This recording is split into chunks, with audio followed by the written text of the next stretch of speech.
Hey everyone, this is Nazaket. And in some of my videos, you hear me say, oh, this is the investor side of me, this is the collector side of me, or I talk about investment philosophies. Okay, I wanted to briefly touch on those so at least you guys know where I'm coming from. Alright, so the first investment philosophy is the collector. Now the collector, what they look at are maybe coins that, or rounds that have certain dates.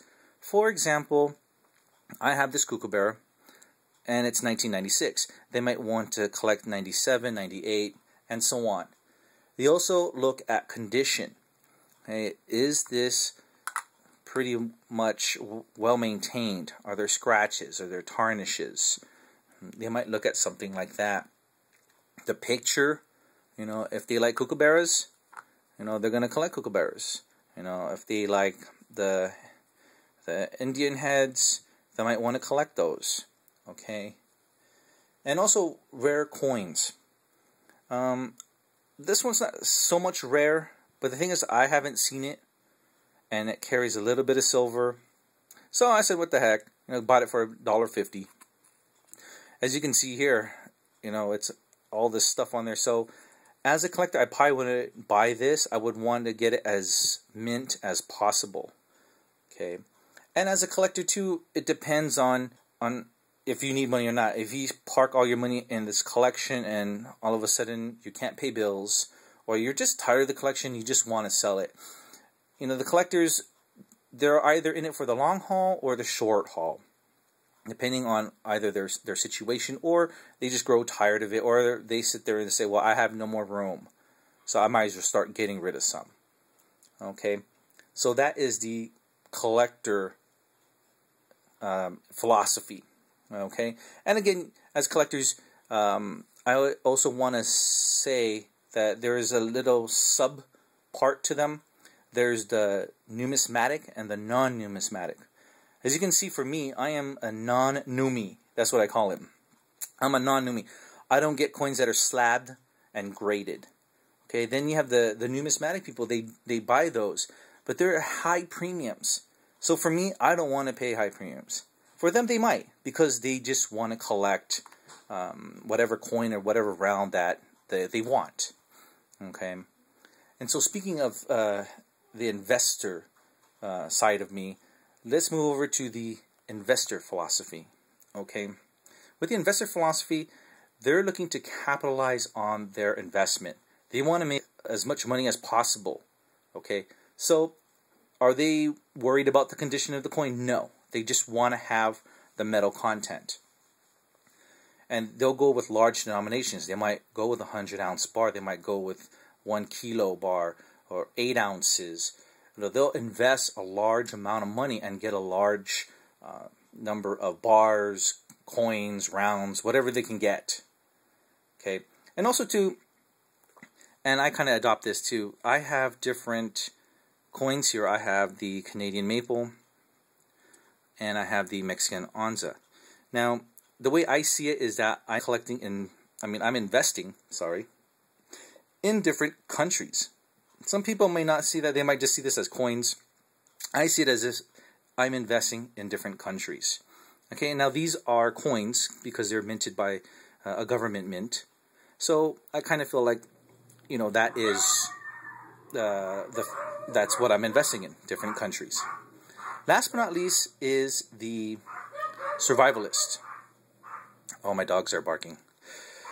The Survivalist. The Survivalist, their mentality is they want to hoard up on things that will be trade medium when the shikaka hits the fan. Okay, and I don't know what type of scenario that would be.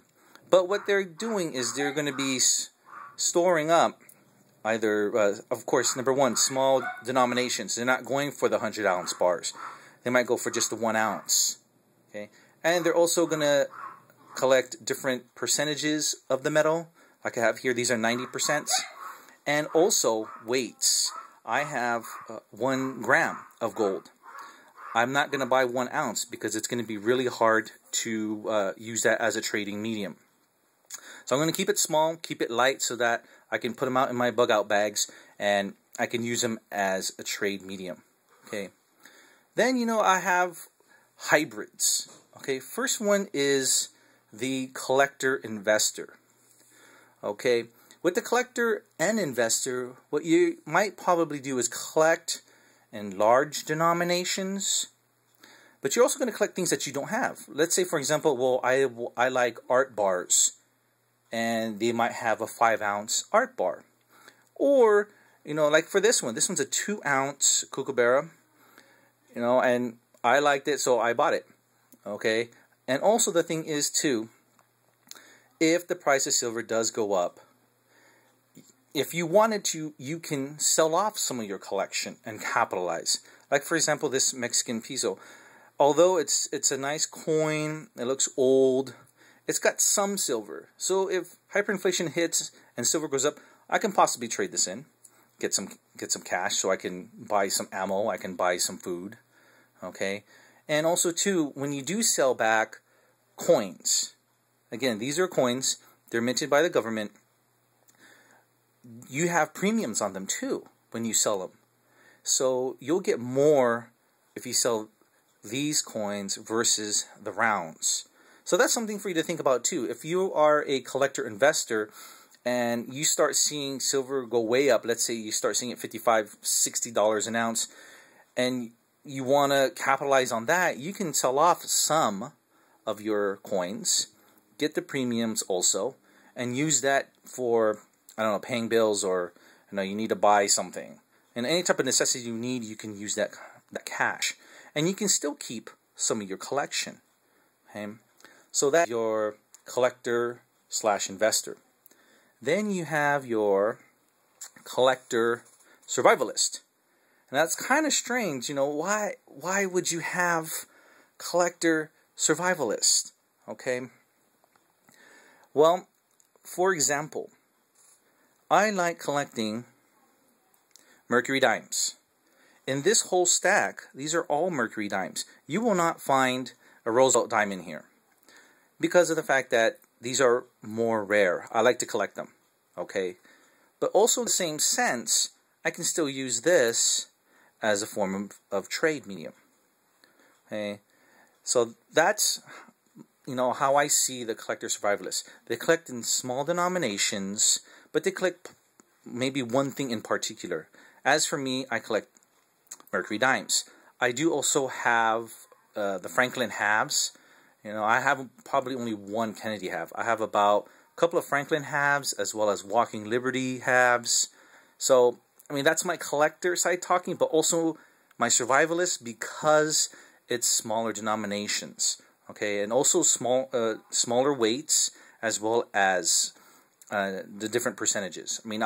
I'll invest in junk silver, which is 90% silver. And for gold, I wouldn't go as high as maybe a gram. Maybe 2 to 5 grams, that's about it. So that is the collector survivalist. Then you have the collector investor survivalist. So basically what you're going to do is you're going to collect in small denominations, and it could be different percentages of the metal. It could be the smaller weights. And again, you don't care about the condition of the coins. As you can see, my collector side, I don't have any slab stuff. Okay, I put on the airtights for me. If a collector says, "Hey, you know what? I really like this. I want to buy it," and I'll let the collector slab it and grade it. They can do whatever they want, but to me, I still protect them because of the fact that if I needed to sell them to a collector, then at least the condition is still good. I can get a higher price for them. Also, too, if I wanted to capitalize as an investor, again, I can still sell off the coins and get the premium and use that cash. And I have smaller weights too, so I can sell this off if gold goes much higher. And I won't take such a large hit, if stuff goes down. Like, for example, if gold goes down, if an ounce goes down, 1 gram of gold the loss is not going to be as much as if I had 1 ounce of gold. Okay? So as an investor, if the metals start dipping, I'm not taking such a large hit. Unlike those investors who bought 100-ounce bars, they're going to feel it. Okay? So again, for me, I am more of a collector, investor, survivalist. Okay, and as the collector part, I'm a non-Numi. All right, so I can care less about slabbing them. I can care less about grading, as long as it looks great. You know, I mean, if you think about it too, if the shikaka hits the fan and we use this as trading medium, as a dealer, would you sit there and say, well, you know what, this is not MS70, so I can't accept this. You know, you're gonna have to go someplace else and buy your food. No, I can care less about the condition. If this is not an MS70, I don't care.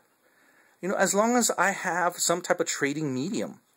Okay, so that is all of the different investment philosophies. And I mean, feel free in the comment section to add more stuff, more things that you as a collector, more things that you as an investor and as a survivalist, just go ahead and add some of your philosophies under those categories. So at least if I miss something, you know, if other people are missing something too, you can come in and say, well, I save as a survivalist because of this, or my mentality as an investor is this. So we can all learn from each other. All right, so please drop some comments, and if you have any questions, just feel free to ask. And thanks for watching this video.